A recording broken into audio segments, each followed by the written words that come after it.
My name is Vladimir Melosky, and we are going to talk today about preparing for exam 7345, which is designing and deploying Microsoft Exchange Server 2016.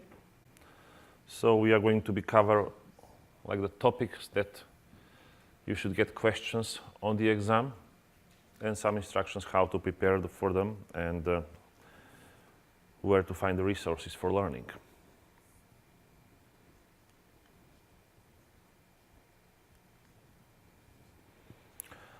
Okay, so from the name of the exam, you will see two areas, which is designing first, and then deploying Exchange 2016. Designing means that based on given scenario, you have to design a solution. For example, based on number of the users and the type of the users, you should design how many Exchange servers you're going to deploy and on which locations are you going to deploy them if it's a company which has multiple locations throughout the country or throughout the world. So based on each scenario, you create a design. Then one design is finished and documentation is produced, you can go ahead and deploy Exchange 2016. So deployment can be greenfield, which means the company didn't use Exchange Server at all. And it can be upgrade, which means a supported scenario from upgrading from previous Exchange Server version. So these are the 6 areas of questions that you're going to, 6 areas of topics that you're going to get questions on the exam. So one of them is plan, deploy, manage, and troubleshoot mailbox databases. So the mailbox database is the location where Exchange stores all the user data. So the mailboxes and the public folders, so all that information is stored in the mailbox databases. So we have to have a good understanding on how to plan for the mailbox databases, how to deploy and how to troubleshoot. The next topic and the next area of questions would be client access services. In 2016, the client access server is not present anymore as a server role, so there is only a mailbox server role in the internal server deployment. So the client access server is now client access services inside the mailbox server role. And the third type of the role, which also existed in the earlier versions of Exchange, such as Exchange 2010, was a transport server role, now converted to transport services again in the same role. By the way, how many of you have already deployed 2016? Good. 2013? Okay. And 2010? Okay, excellent. So these 3 areas are very important in Exchange 2016 because those 3 areas focus on the components that were existing in the previous Exchange server roles.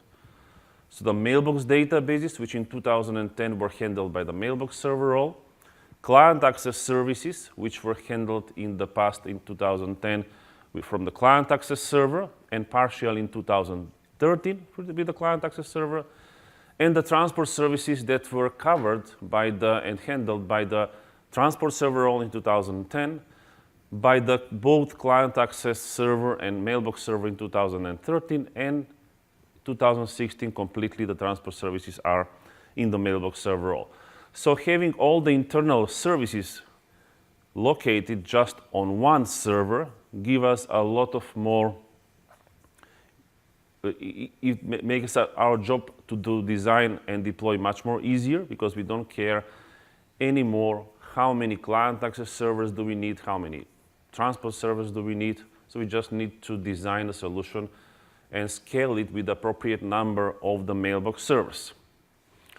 Still, we will have to know the edge transport server role design and deployment procedures.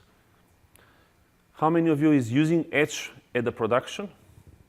Okay, not many. Still, for the exam, you will know how to deploy it and how to design solution with edge transport server role.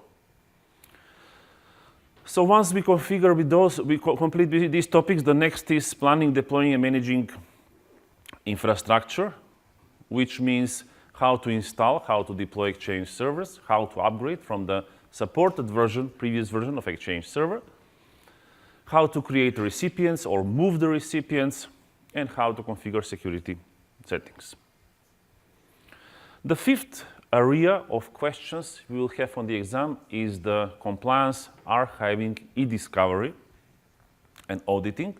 And these types of the options are not present much in every company. So mostly the company that use those are companies that work with sensitive information, such as banks, government institutions. And still, we will see how to learn about this and how to test those features so that we'll be ready for the exam. And the last of this is coexistence and hybrid scenarios. So how many of you have taken Office 365 exam? Okay, so for MCSE messaging, the Office 365 would be one of the paths that you would start first, so MCSA on Office 365, and then having this exam that will bring you to MCSE for messaging, or the new announced this week productivity, MCSE productivity certification. So if you go and pass Office 365, many of the areas of knowledge that you will have on Office 365 exam will be already known and very familiar to you, because the Office 365 also have hybrid scenarios, so you will have to know how to move your resources from Exchange on-premise to the Office 365. So let's go with the first area of the topics, which is mailbox databases. So here we will cover a couple of the things that we will need to know. So planning for mailbox databases, which means how many databases we will need to know, we will need to have and to deploy for our organization or for given scenario you get. Then high availability for the mailbox servers, now much more simplified comparing to 2013, because we only deploy high availability for the two types of server roles, which is mailbox server roles and edge transport server roles. Then what if those high availability components are deployed in multiple cities? So we'll see that into the topic called site resilient database availability group. Then we'll go through the topics needed to know for monitoring and troubleshooting databases, and at the end, creating backup strategies. So the first key area of the question that we might get is the mailbox databases.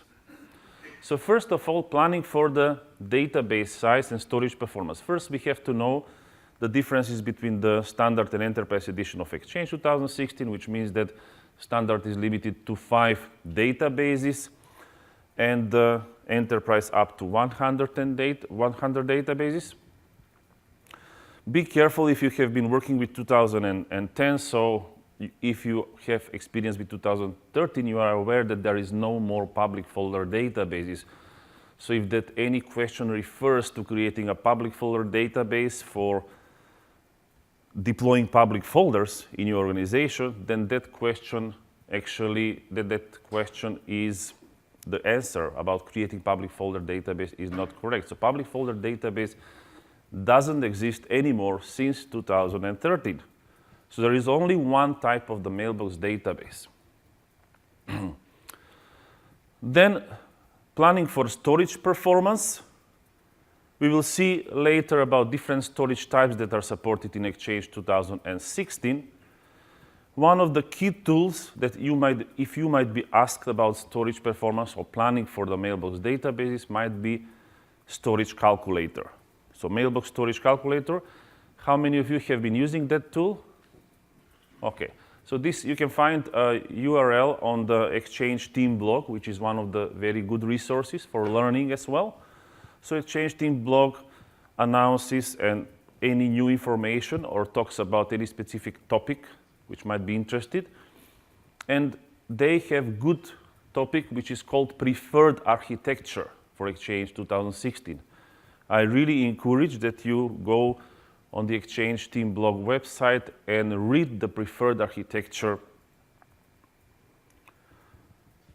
article, Also on channel 9, channel9.msdn.com, you will find many events. So you will find the sessions from this Ignite and from the last year Ignite.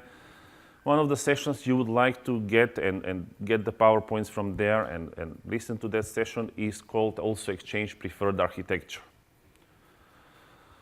So one of the biggest advices is that we try and see a little bit how this calculator, mailbox storage calculator works.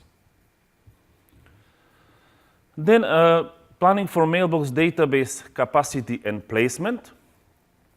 The formula for the capacity is again into the storage calculator.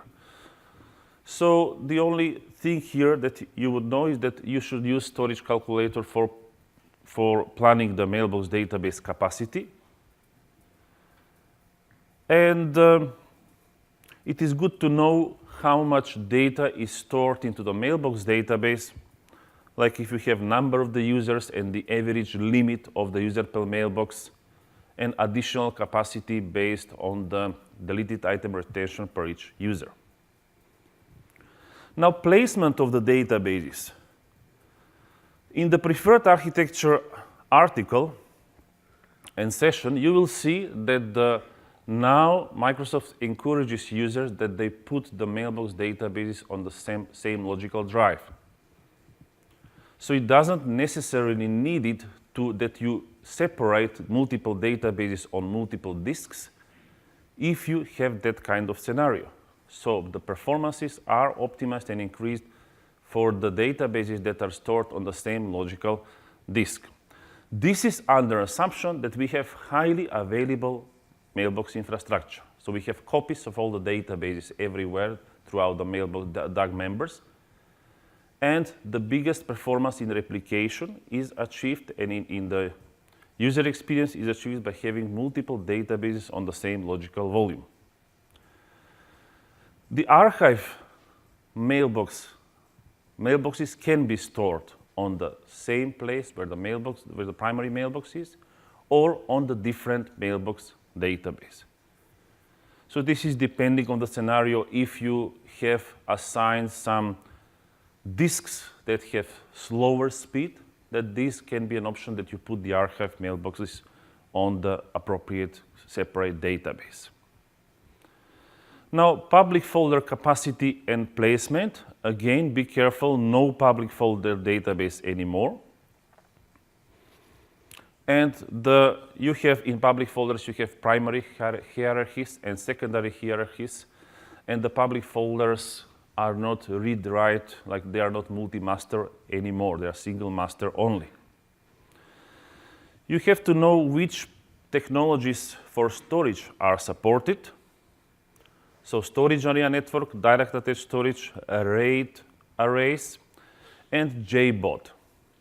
So we should be careful about the JBOD scenario, because the JBOD disks are recommended only in a certain scenarios, which means, according to the Microsoft recommendations, you have to have at least 3 DAG members, so 3 copies of each of your mailbox databases that you can use JBOD, because JBOD is the RAID-less disk configuration. So the disks are not highly available. So having in mind that we have at least 3 copies of the same databases, then JBOD is a reasonable solution or acceptable solution for the organization.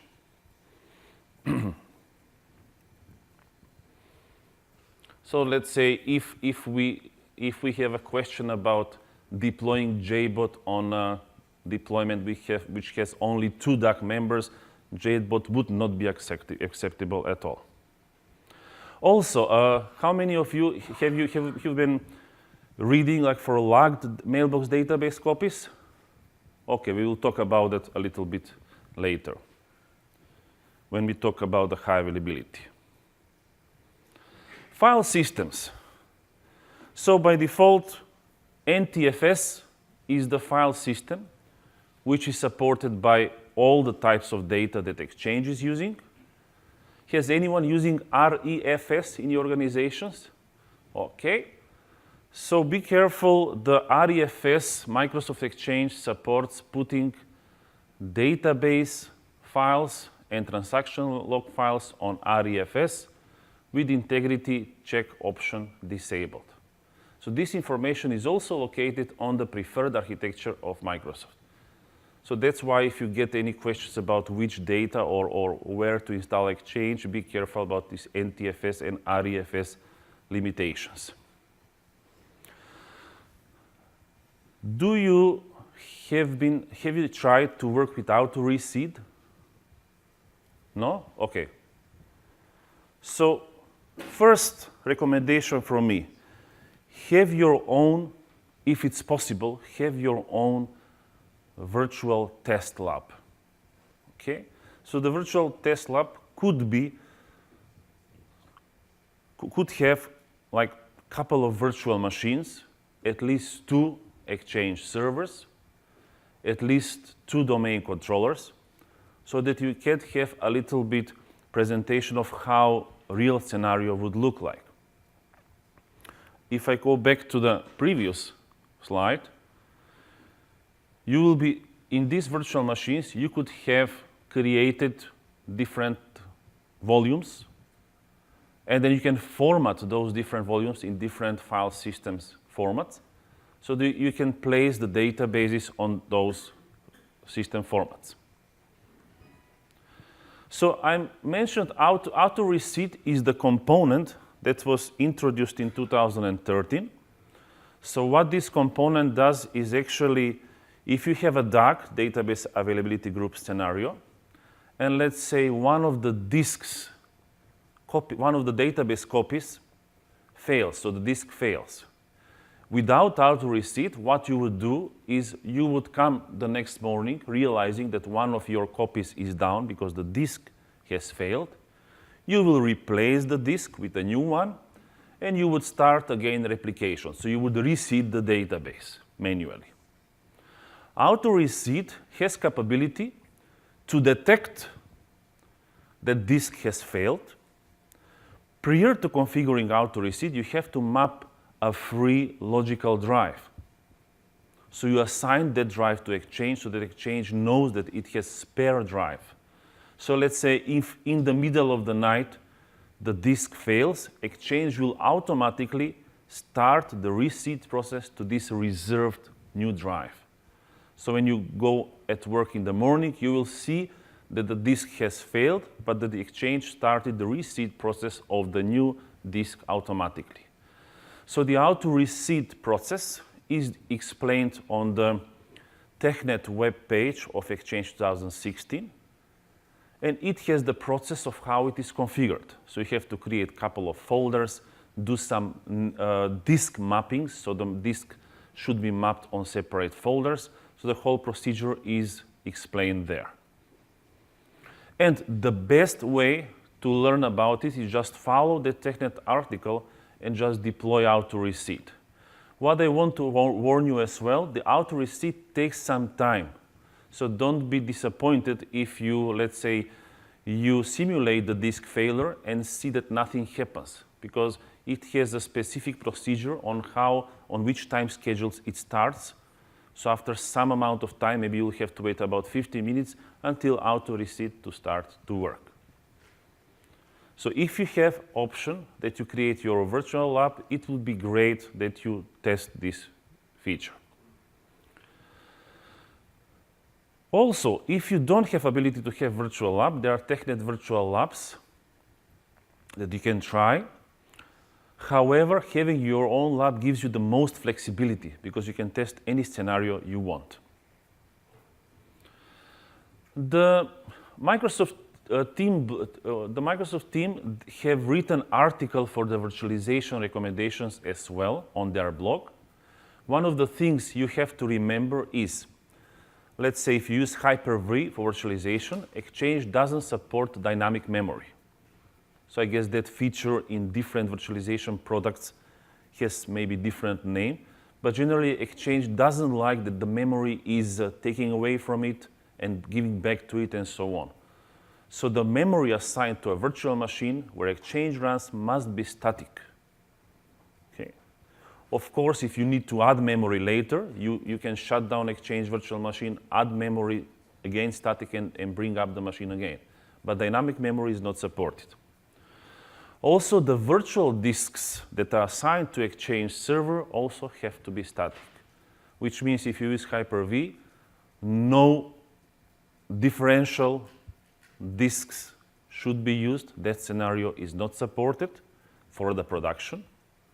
Snapshots also by Hyper-V or checkpoints in 2012 R2 and late and the newer operating systems are not supported for the production. So be careful about those limitations which are needed for the Exchange to work on a virtual machine. Now, storage design by using Jet Stress. So Jet Stress is a tool that needs to test your storage solution against given scenario. Here, what you would have on the question is that you should be careful about the fact that Jet Stress should be run in non-production scenario. So you don't run Exchange during your production in order that you see how your Exchange works, because Jet Stress is really disk-intensive operation. So this is the tool we run against the storage, not in the production. Creating and configuring mailbox databases is pretty straightforward process. So you have to answer the name about the name of the database and the location of the database. Then if you have your own virtual lab, you can just open the properties of the database and take a look of what options could you configure.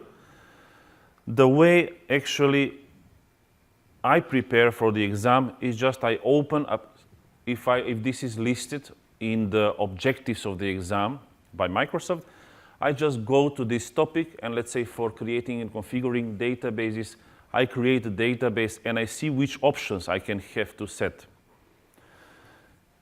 Having a practicing in my virtual lab these topics, such as creating databases, helps me memorize how the user interface look like and which options do I have. Maybe, of course, it's not possible that you memorize everything from the user interface, but if you have a little bit practice, you would be able to think, let's say, from the couple of 4 or 5 answers, you will be able easy to eliminate some answers which you are sure they are not correct. So you'll see, oh, I have seen this checkbox, but I'm sure that the text was like this, and then you answer that question. Then it is good that you use PowerShell logging so that all the commands you execute in the graphical environment are translated into the PowerShell, because some of the answers you will have to provide is choosing from the PowerShell options. Now I know that knowing all the PowerShell commands is not possible, but again, practicing how some common tasks are executed in PowerShell will help us remember at least the logic, how the configuration is done, and that would help us also to answer appropriate questions. It will help us to eliminate the questions we are sure are not correct. Configuring transaction log properties and file placement. Exchange preferred architecture now recommends having transaction logs on the very same location where the database is. This is only if you have high available mailbox infrastructure. If you have a single server, this is not recommended at any way. So be careful on the question, is it a single Exchange 2016 or it is a DAG infrastructure? If it's a single, separating database files and transaction log files will help us a lot in a case of some of those two disks goes down. If, let's say, the database disk goes down, we will return from backup and all the transaction logs, we will reapply them, we will replay those transaction logs which are located on the other disk. In high availability scenario, we already have a copy on 2 or 3 or more servers, so there is no need for separating these files. So the preferred architecture is in highly available infrastructure that we put databases and transaction log files on the same location, on the same disk, and all the databases on the same disk.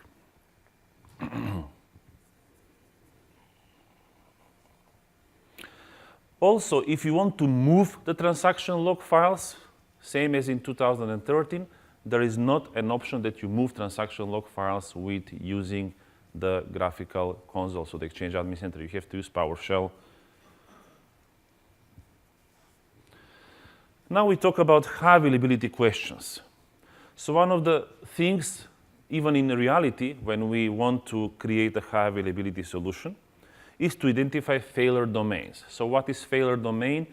Any component that if it's not available, the system will not work. Sometimes they are also called single point of failures. So what can happen? The disk can go down, the server can go down, the site can go down, the network can go down. So all these failure domains should be addressed with appropriate scenarios. Then you might be given a scenario on the exam which talks about SLA, service level agreements, which means the agreement and document that says how many percentage of the time during the month or during the year the system should be running and providing the services. You should know how to apply the update. You know that in Exchange 2016, same as in 2013, there are no more service pack, at least not officially, but they're all called CUs, cumulative updates. So you should know how to apply them, especially in the high availability scenario.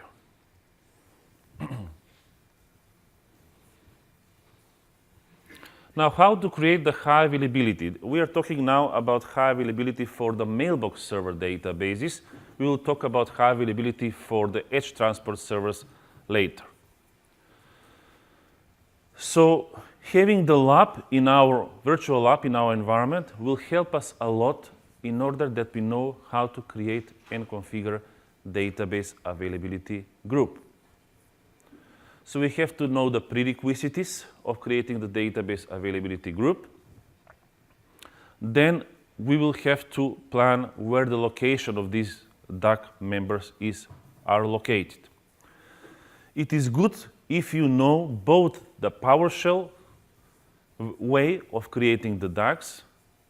It is really pretty much, the command is self-explanatory, so it's like create database availability group, dash the name of the database group, and dash the witness server, dash the file share witness folder. So all the components needed for the DAC are already written into the command.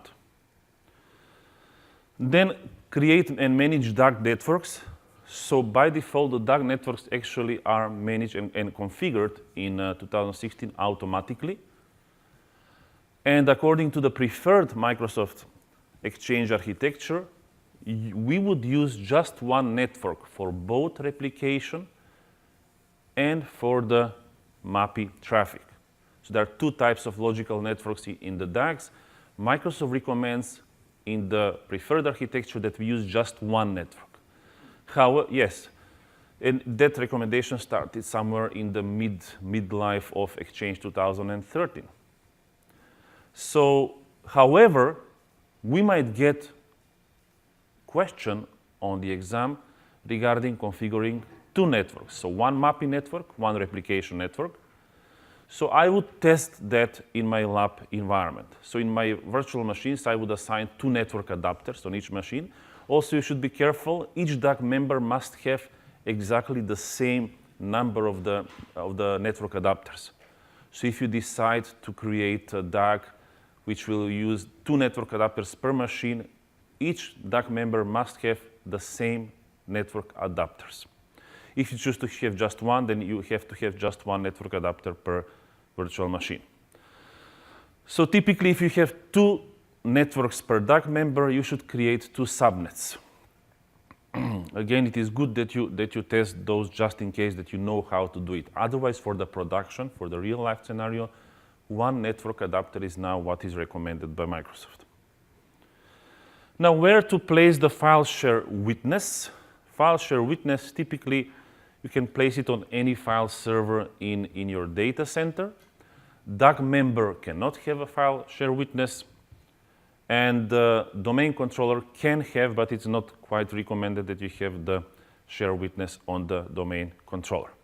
Now, this question is much more, let's say, challenging if you have multiple sites. So if the majority of your nodes are located into the first site, and the file share witness is also on the first site, and the first site lost connectivity or loses power or anything, then the other minority of the DAG members will not work into the second site. So there are a couple of scenarios here. You might be asked to configure alternate file share witness, which is not activated automatically, which means if I have 2 DAG members per site, and then the witness is in the first site is down, which means if the alternate witness is in the second site, alternate witness will not be brought up automatically. So there are PowerShell commands that you need to execute in order that you bring that site up. Okay, those PowerShell commands in this scenario is well covered also in the Exchange 2016 TechNet documentation. The new thing that was also introduced in the middle of the lifetime of 2013 is having Azure file share witness. So having this limitation that you have to put the file share witness in one site, the companies that had 3 sites, 3 locations, could put the file share witness in the third site, and that would be quite nice because no matter which of the sites is down, the other side is looking at the file share witness. Now, the companies that do not have this third site can take advantage of using Azure Virtual Machine as a file share witness. Also, on Exchange TechNet documentation, this article covers the scenario for Azure file share witness. And short information about the Azure DAG members. So, can I put my Exchange Virtual Machine on as an Azure Virtual Machine? So this has been supported lately. The one thing that you need to know for the exam is that for the production, you must use Azure Premium Storage for the virtual machine that is created in the Azure and where you want to install Exchange Server. So once again, I will make the distinction. The first one is Azure File Share Witness, which is just a virtual machine with a file share. The last bullet is if you want to deploy Exchange on a virtual machine located in Azure. So for production, only so-called Azure Premium Storage has to be used. Otherwise, Exchange is not supported in this scenario. So what if I want to deploy my Exchange in multiple sites, in multiple locations, with the database availability group? Some of the scenarios are already mentioned previously. So now we are talking about the mailbox database's high availability in multi-site. After that, we'll talk about the transport and the client access scenarios for high availability. So this is just the databases. So configuring and creating cross-site database availability group would not much be different with if the DAG members are in the same site. Just we have to be careful where do we put the file share witness. Now there is also an article on the Exchange team blog about the data center activation coordination. This is also something that was introduced in 2013. And it is just activating this scenario in with one command. So data center activation coordination actually is only for the companies who have stretched DAG members in multiple sites. And let's say if the witness is in the first site is down, I have to manually bring up the second site. Now the problem is if I bring up the first site again, how will these servers know that I don't have created new DAC already or the new configuration. So there where data center activation coordination protocol works and doesn't start the machines in the first site because you have already recovered the DAC in the second site. So this is the scenario also located into on the TechNet article on Exchange 2016. Now, testing and performing site recovery.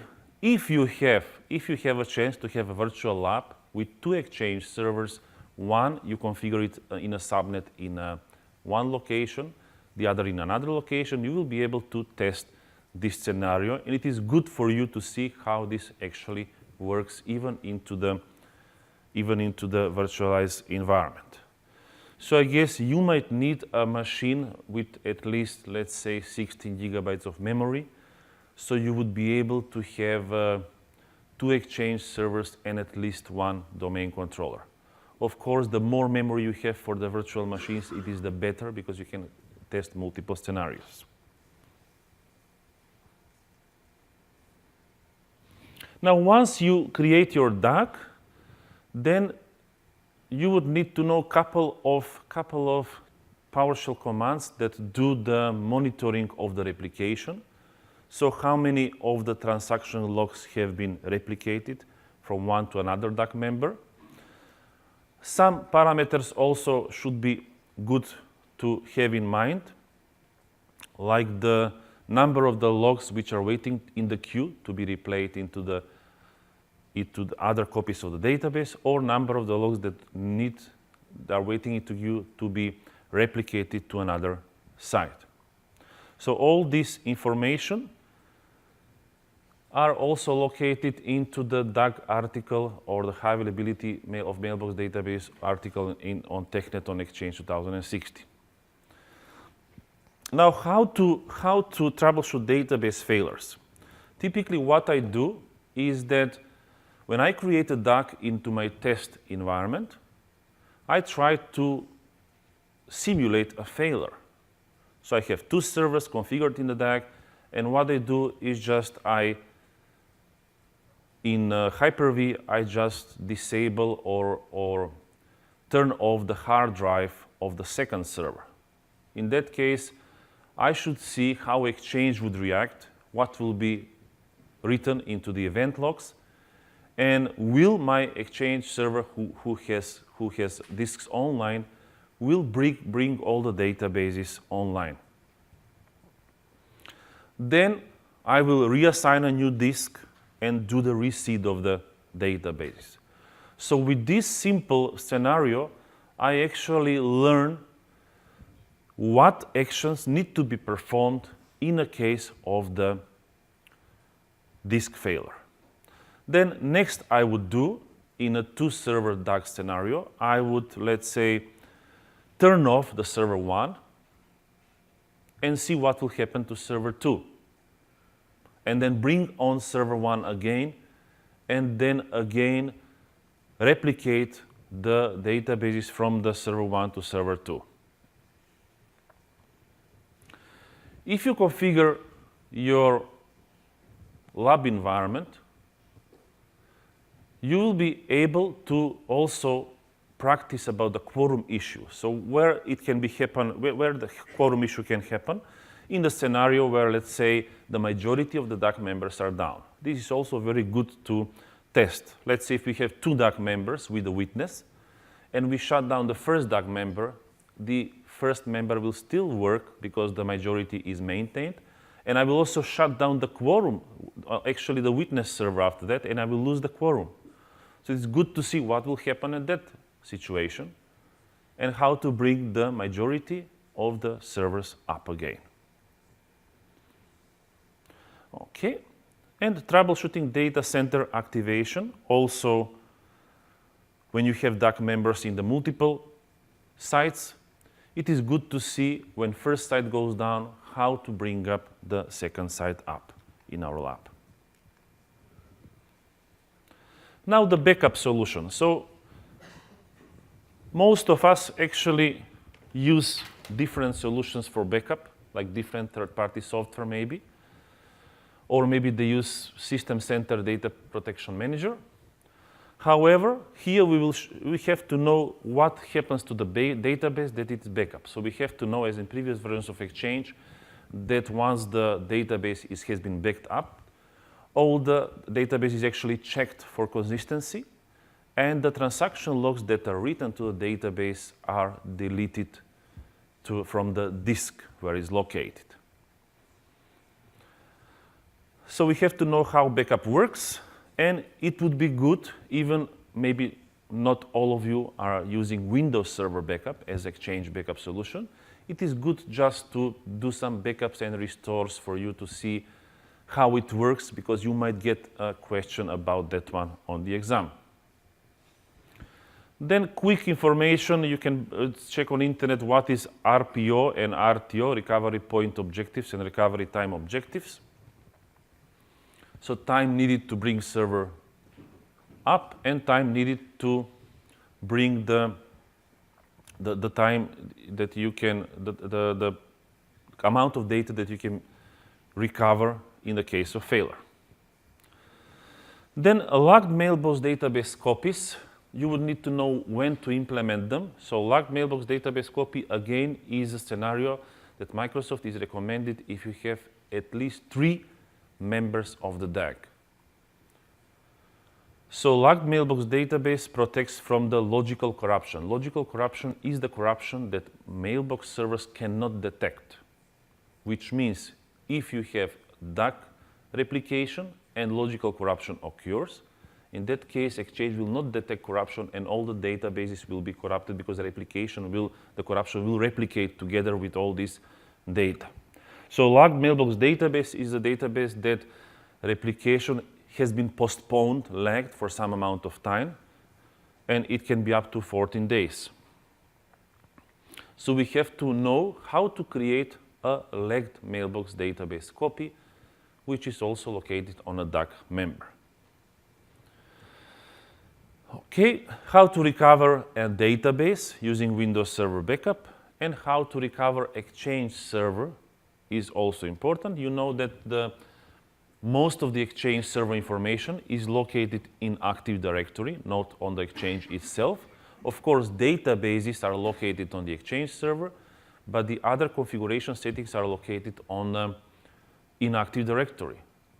So if we lose a server from any reason, in that case, there is a command setup/m recover server. That command is good to be known because this is the command that will actually reinstall your Exchange server on some completely new machine. This procedure of recovery server also needs to be known because you're bringing a new machine, so you have to actually create a new machine, reset the computer account in Active Directory because the new machine has to be joined into the domain with the same name as the machine that has been destroyed. And then we use this setup/recover server in order to install the new server that will be exactly the same as the previous one. The only thing we need to do after that is to reseed the databases or recover from backup. Okay, process for recovering the public folder hierarchy is also described on TechNet, on the backup and on the disaster recovery section of the Exchange 2016. And you need also to know how to perform a dial tone restore. And dial tone restore is actually a process where you need to recover the server, but for recovering the database, you need to wait like 1 day if you have terabytes of data. In that case, dial tone restore gives you a capability of your server to send, receive email immediately. And then later, when you recover the databases, then you actually recover all this data to your users. So each actually backup solution has different kind of dial tone restore scenario. We should read about this one performed with Windows Server Backup. Some simple question from this topic. Now be careful, the question in reality should be much more detailed. So I will make it like more detailed for you here. So your company is planning to deploy 2016, okay? I would say here is planning to upgrade. So we already have some version at the moment. We need to determine the average user profile of the deployment, I would say from the current deployment. So we have some 2013, let's say, and we need to do the upgrade, and we need to check what is the usage profile of our. So two tools you can use to estimate the user profile. Now let's start. Typically you might start answering questions by eliminating. So if I want to use the current storage on the current deployment, then I would not use jet stress, because jet stress is used in non-production. So if you have completely new storage that you want to test. Okay, and Exchange Server Role Requirements Calculator is always a good tool to use it. However, you will check in the detailed explanation of the question, should this information be taken from your current deployment?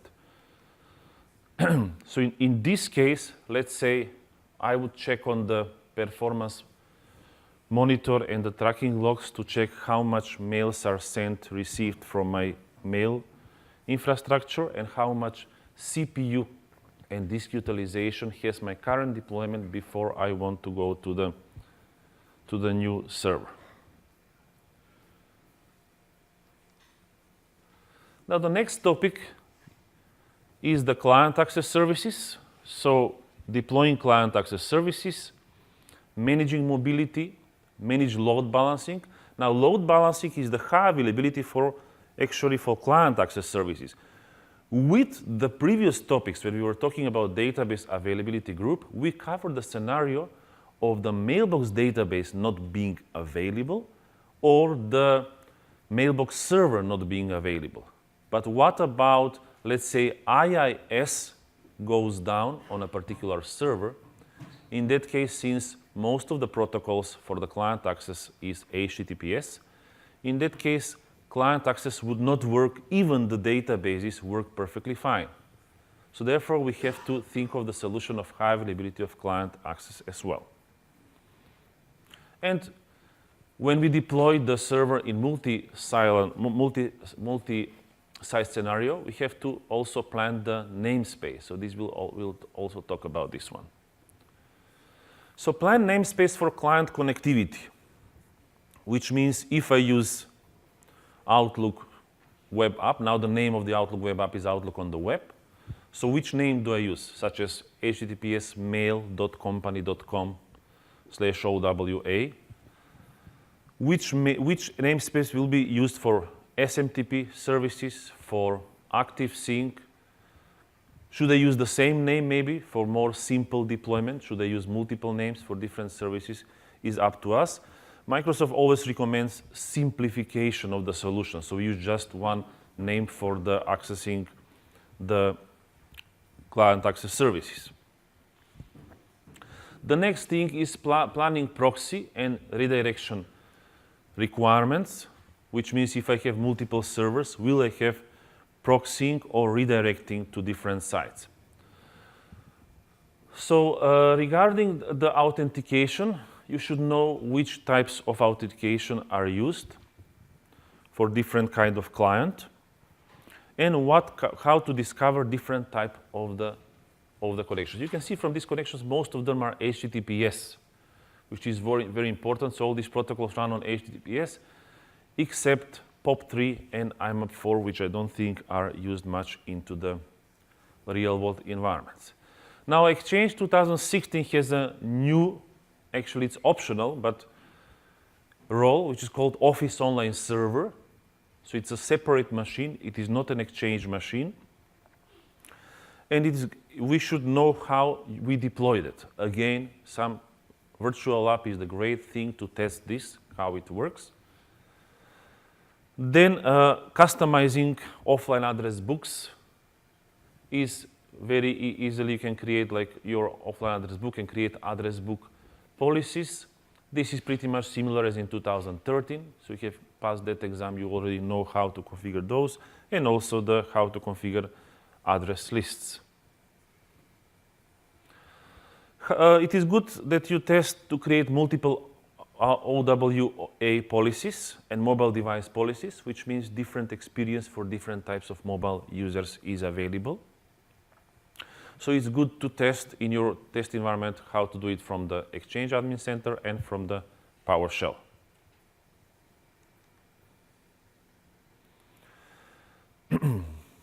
According to Exchange preferred architecture, we should have more simple namespace, which means one namespace for multiple servers for the client access. And there are different load balancing technologies that we can use in Exchange 2016. Beginning from 2013, Layer 4, according to Microsoft, Layer 4 load balancing is just enough, so we don't need to use the expensive Layer 7 application-aware load balancers.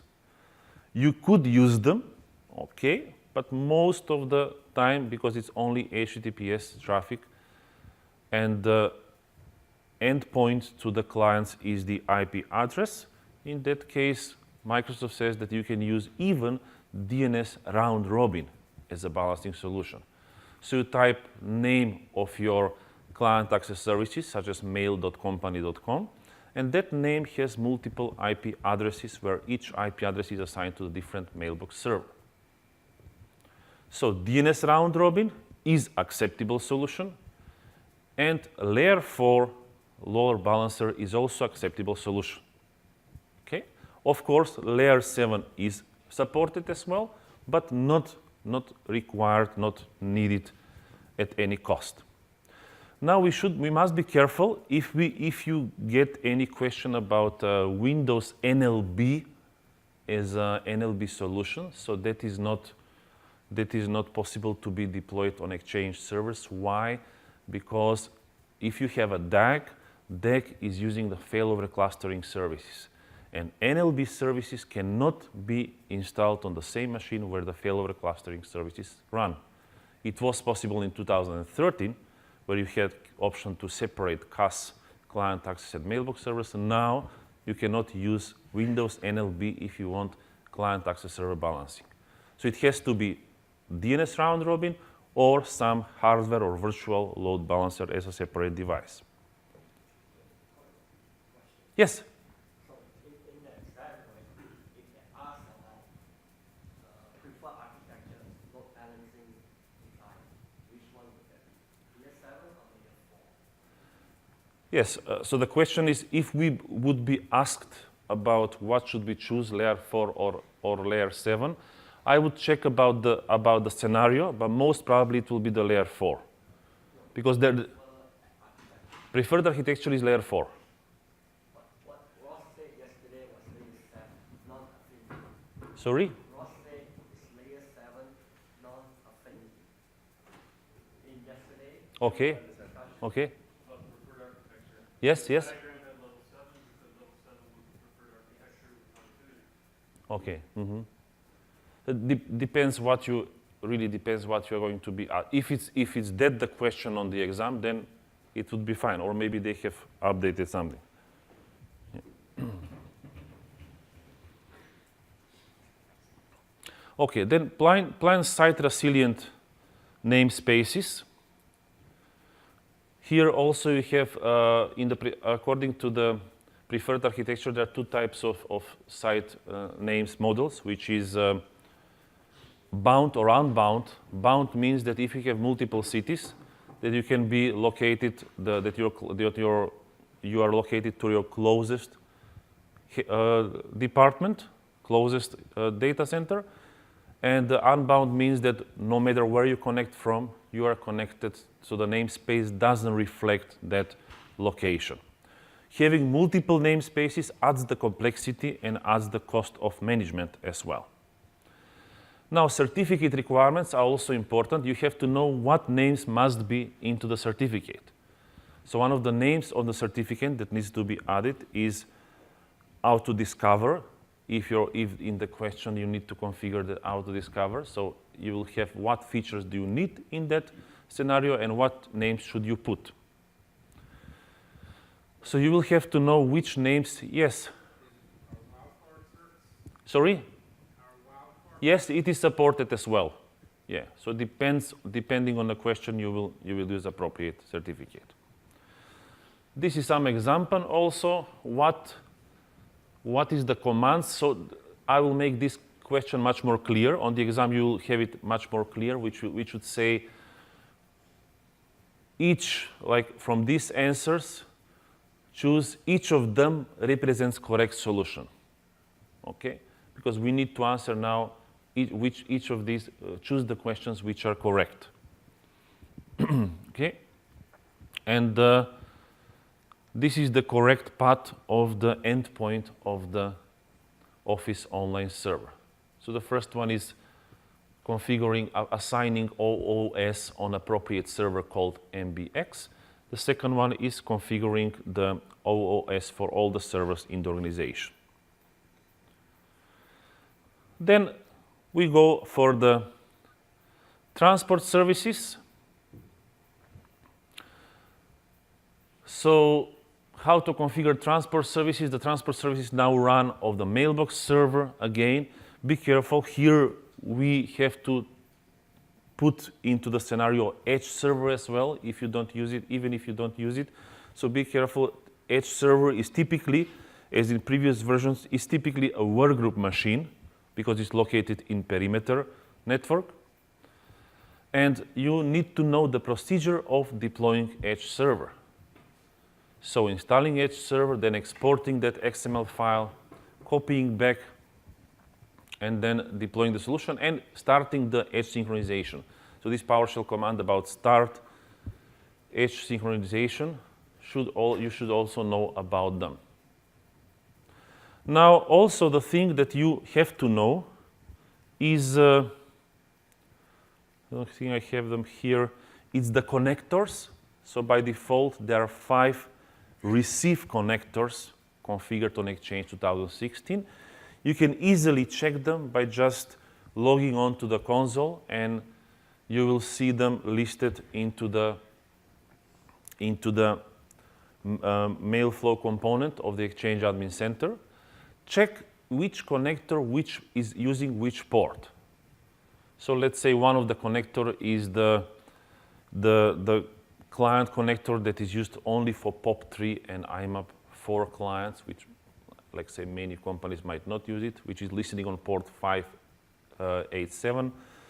Then be careful about the default receive connector, which is receiving on, is listening on 25. Know the differences in authentication. I have seen many people scaring of seeing that, let's say, default receive connector that is listening on 25 has anonymous settings enabled. This is because when you want directly to receive email from outside, you have to check that anonymous, because the authentication, there is no actual authentication between all servers on the internet and your server. So many of them who has deleted that, being afraid that anonymous access will be provided, were not able to receive email. So there are like 5 default receive connectors, and it is good to know all of them and the ports on which they are listening, what they are doing for, and also know how to create receive connector. Sometimes you get the scenario that the custom application needs to send email announcements to the users, so that you need to create receive connector that will listen only from that server and deliver email to some admins. So we have to know how to create this receive connector. Then creating a send connector also is important that we know. Typically, if you do the upgrades, the send connector is already present. Just you need to configure the source server, so who is sending email to internet. Now, for high availability, it is good to check some of these topics, such as safety net and shadow redundancy. Those components work with database availability group, and those components also provide the high availability of the messages, which means that if you have a server failure, in that case, messages are still stored on the server who survived, and they're resent to the other DAC members. So the messages are not lost because of the sudden server is being turned off or has been down. Know when to use multiple MX records, so how MX record looks like. This is pretty much the same as has been always with in the previous Exchange servers. So how to configure MX records. MX records are needed for outside, so you create them on the external DNS servers, not for internal DNS servers. And know the parameters of MX records, such as what is priority between different MX records and how it works. We already talked about how to configure the edge synchronization. Again, in your virtual lab, have one edge machine and see how it works. Edge can be administered only using the PowerShell. There is no EAC, there is no graphical console for the edge server.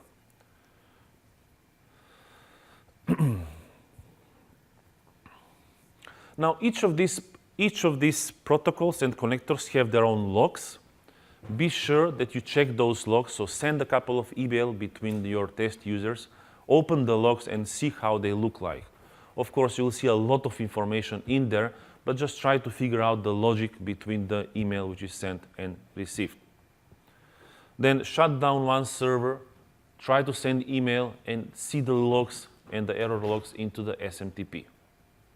It is good that you also try to configure TLS to see the encryption, so that if the two companies make agreement between each other to use TLS, how it looks like and how the encryption works like. Now, I guess even if many companies if your company uses third-party anti-spam and anti-malware solution, it is good to check what Exchange has to offer, because you might be asked to configure some option. Now, those settings are all in PowerShell. So it is good that you do a couple of practicing with PowerShell to install all these agents and to try to configure them. So you will read on Exchange TechNet documentation the type of the anti-spam protection. So like connection filtering, where you can configure the RBL providers. You have content filtering, which means that Exchange assign a number of each email. The bigger the number, the most likely it is a spam. How to configure the sender and recipient filtering. This is if you want to forbid someone to send you an email, or you want if you want to hide some addresses by configuring the filtering as well, and configuring the SPF framework. So all these have to be configured into PowerShell. It is good that you just run a couple of examples, or one or two examples of each of them. You will get the point how it works. So it's not difficult at all. Okay, we already discussed those. So how to configure mailbox transport in a multi-site scenario. So this lab, where you would have at least two servers in two different subnets, will help you a lot in order that you configure multiple subnets. Be careful when you create a lab with multiple subnets. Also create two sites in Active Directory. So Exchange is site aware, so it will know how to rewrite appropriate email based on the requirement. Another test question, as I said, you need to know all the receive connectors and what they are doing. So this is the question that says, which of the following default receive connectors, we mentioned there are 5, accept authenticated connections from the transport service on the mailbox server over port 717. There is also a great article on TechNet which describes all these receive connectors, and you get like schema how mail flows between the servers. That clears a lot, and it's really easy to learn in that way, because they have pictures for each of the receive connectors. So let's say if you have mail going from outside, it uses the default, which is the connector that receives the email, and then if you send outside, how those services between each other send the email. So here is the answer outbound proxy frontend. This is the topic about the infrastructure, so planning Active Directory for Exchange, configuring, creating objects, configuring role-based access control, and integrate it with RMS. So first, for domain controllers, we need to know that for high availability, we need at least 2 domain controllers, because Exchange writes and reads in domain controllers. Then if you have multi-site scenario, you must have at least 1 domain controller and global catalog in each site. Of course, for the best high availability, that would be 2 per site. If you see in the question read-only domain controller, so read-only domain controller is not used by Exchange because Exchange intensively reads and writes to domain controllers, so these are not used. And for the setup, you need to know these commands that do the Exchange deployment. Like you can deploy Exchange by just running the setup in the GUI, but in that case, all these preparation tasks will be done automatically. So it is good that we know setup/prepare schema command, which is updating the schema with the new Exchange attributes. Also setup/prepare AD, what is it doing? And setup/prepare domain. You might be asked a question maybe that you deploy Exchange in multi-site organization with multi-domain organization, and one domain chooses not to deploy Exchange. In that case, you would not use command setup/prepare all domains because that particular domain doesn't want to have Exchange at this moment. So that this Active Directory service should not be updated. So whenever we decide to put an Exchange in a site or in a data center, we have to have at least 1 global catalog in that same data center. These have been the topics that were pretty much similar in the previous Exchange servers, so we will go faster on these topics. Know how to configure scheduling of the resource mailboxes. Know the differences into the distribution list. It is the same as it was in previous. Then get the scenarios about linked mailboxes when you have merging of 2 companies. And know how to create and configure modern public folders between public folders which were introduced in 2013. Okay, and next, what is the difference between send as and send on behalf? This is something that we need also to know, and also how to configure the mailbox permissions, how to get full access of the mailbox if you want to share some mailbox between multiple people, and how to configure public folder permissions. This can be done also in graphical console or with the PowerShell. It is good that you check about this role-based access control as well, which gives different roles to if you have big company you need to separate the administrative task between the Exchange admins, then you use role-based access control. What should you need to learn here? So the 2 things are the most important. The first thing is that there are already roles. So if you open the Active Directory users and computers, you will see a number of Exchange security groups. So each of these Exchange security groups has a different administrative permission. This is the first thing. The second thing, which is important, most likely you might be asked to create a role. So if those default security groups are not something that is appropriate for your company, you might need to create a new role with appropriate airbag solutions. So know how to configure a custom role and then apply appropriate permissions. This is only available in PowerShell, so know those commands about how to create custom role group. So they might say you need a user who will need to create a mailboxes and manage groups and so on, but not to install server. So we have to create a role that will match those requirements.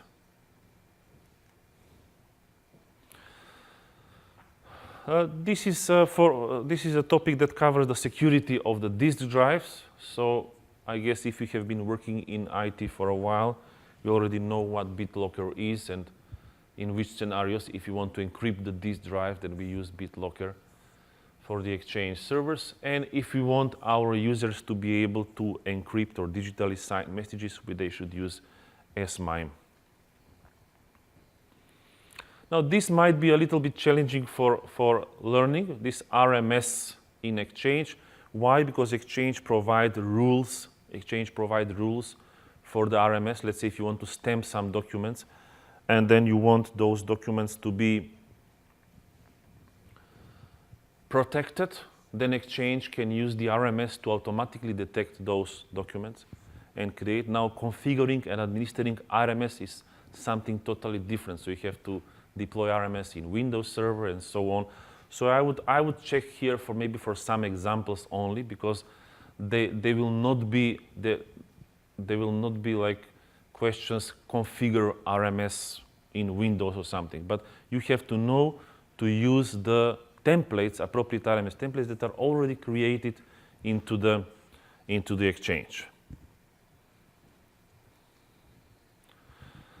This is a question which is related to creating a separate address list. It is good that you know this has been the same in previous Exchange versions as well.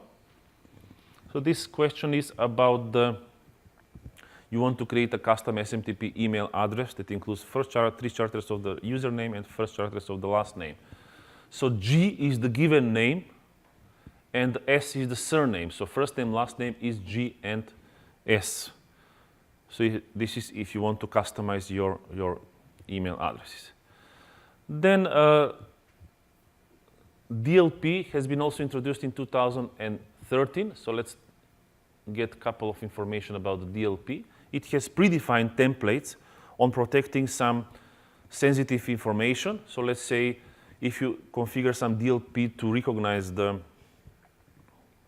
sensitive information, then any user that sends email with the, let's say, credit card number or social security number will be recognized and action will be taken by Exchange to this email.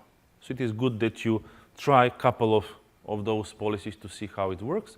And something which is also new is this DLP fingerprinting, which means that Exchange is able to recognize different types of templates of the documents. So if this is some, let's say, template which contains user-sensitive information, this kind of documents will be treated differently, maybe blocked or warning will be displayed for the user.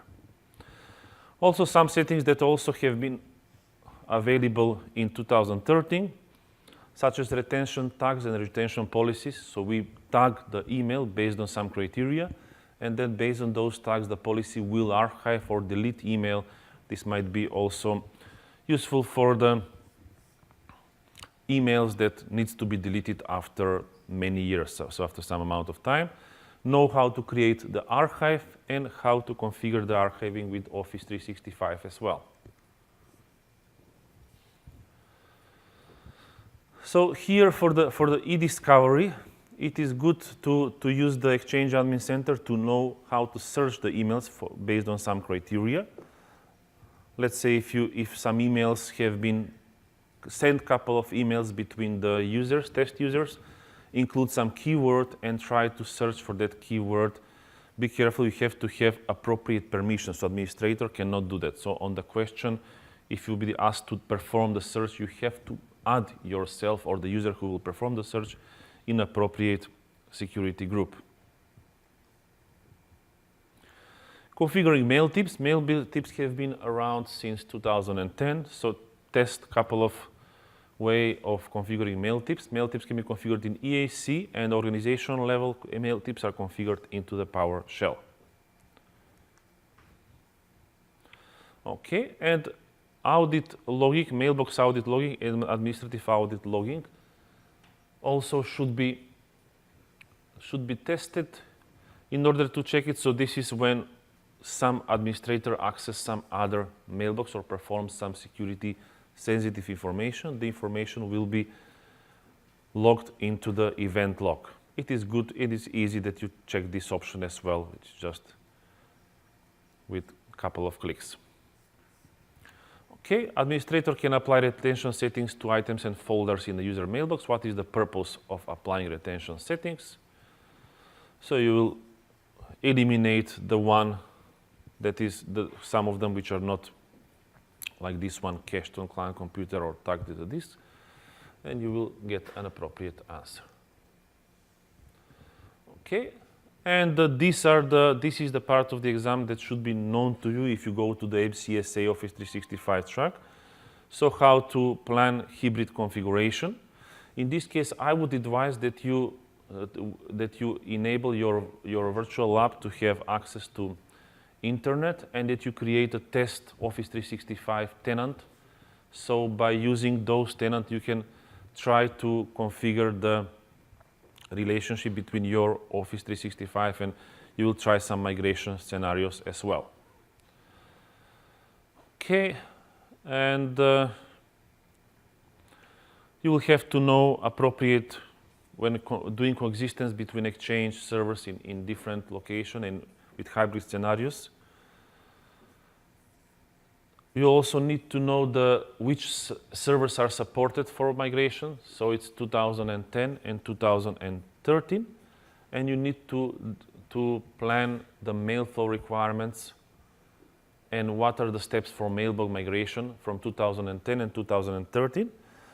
So typically, by the recommended path of the on-premise migration, there is some difference between 2013 and 2010. So if you migrate from 2010, and if you want migration without interruptions for the user, then namespace, there should be make a change in the namespace from 2010 to 2016.